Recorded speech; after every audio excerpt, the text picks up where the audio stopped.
নদীর পার ভাঙ্গন রোধে বোল্ডার নির্মাণের দাবিতে সড়ক অবরোধ করল এলাকাবাসী শুক্রবার দুপুর 1:30 ঘটনা সোনামুড়া মেলাগড় সড়কের ইন্দিরানগর এলাকায়।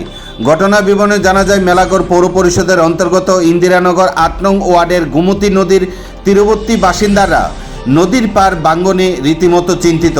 যে কোনো মুহূর্তে জলের স্রোতে ভেসে যেতে পারে তাদের ঘরবাড়ি। দীর্ঘদিন যাবৎ তাদের এই সমস্যার কথা সংশ্লিষ্ট কর্তৃপক্ষকে জানিয়ে আসলেও কাজের কাজ কিছু হয়নি। তাই নিরুপায় এলাকাবাসী নদীর পাড়ে বোল্ডার বসানোর দাবিতে সড়ক অবরোধ করে বসে। যদিও অবরোধের খবর পেয়ে ঘটনাস্থলে ছুটে আসেন মেলাগড় থানার ওসি, মেলাগড় পৌর পরিষদের কার্যনির্বাহী আধিকারিক প্রমুখ। কথা বলেন অবরোধকারীদের সঙ্গে। সড়ক অবরোধের ফলে মেলাগড় থেকে সোনামুড়া এবং সোনামুড়া থেকে মেলাগড় উভয় দিকে প্রচুর সংখ্যক যান আটকে পড়ে। দেখা দেয় তীব্র উত্তেজনা।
আমি উপর আমি কথা বলবো কথা যদি করেন কি সবাই আমরা কি তো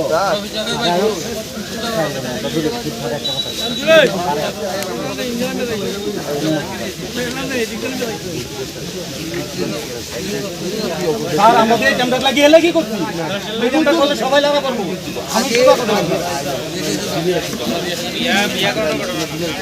মানে ইস্যু কেস হয় আমি কইতাম না তুমি বলে আপনার কাছে একটা দাবি আমার দুবাই যাবে আমি দাবি রাখতাছি তো আমি কথা কমু তো আমরা দোকানের সামনে থাকি আমি কথা কমু তো বাইরে দিকে নামেন আরে আমি কথা কমু তো আমি আইতাছি তো সিউ স্যার আইতাছে আমি কথা কমু তো তুমি রুট ছাড়ো না রুট ছাড়লে তো একটা কথা আমরা তো যাইতাম না আমি তো যাইতাম না এখানে মূলত অবরোধ হইছে আজকে দীর্ঘদিন ধরে একটা সমস্যা আছে তারা নদীর পাড়ের বাড়ি বোল্ডার দিব কই আজকে মনে হয় 20 বছর ঘুরেছে আছে এই সরকার কোন সরকারে কোনো কুল কিনারা করছে না আজকে অনেক দিন যাবত এইদিকে বাড়ি করে ওইদিকে বাড়ি করে এই আস্তে আস্তে ঘুরতে এখন পুরা নদীর মাঝখানে বাড়ি করে গেছে। আর এমন এনে সব কৃষি প্রধান এলাকা এনে এমন কেউর ক্ষমতা নাই যে এনতে যাই আর এখানে তো টাকা কিনা বাড়ি করব। আজকে দীর্ঘদিনের সমস্যা এটা, কিন্তু সিপিএম সরকার আসলে ওই সরকার দিব কইতে আইছে বিজেপি সরকার আজকে 9 বছর 10 বছর ঘুরে দিয়েছে। এই বোল্ডারের কোনো পর্যন্ত কোনো দেয়া নাই। আজকে তার কারণে এখানে এই এলাকার জনগণ এই রাস্তা অবরোধ করছে, তারা বাঁচতে চায়। আচ্ছা, এটা নদীতে না যাইয়া বাঁচতে চায়।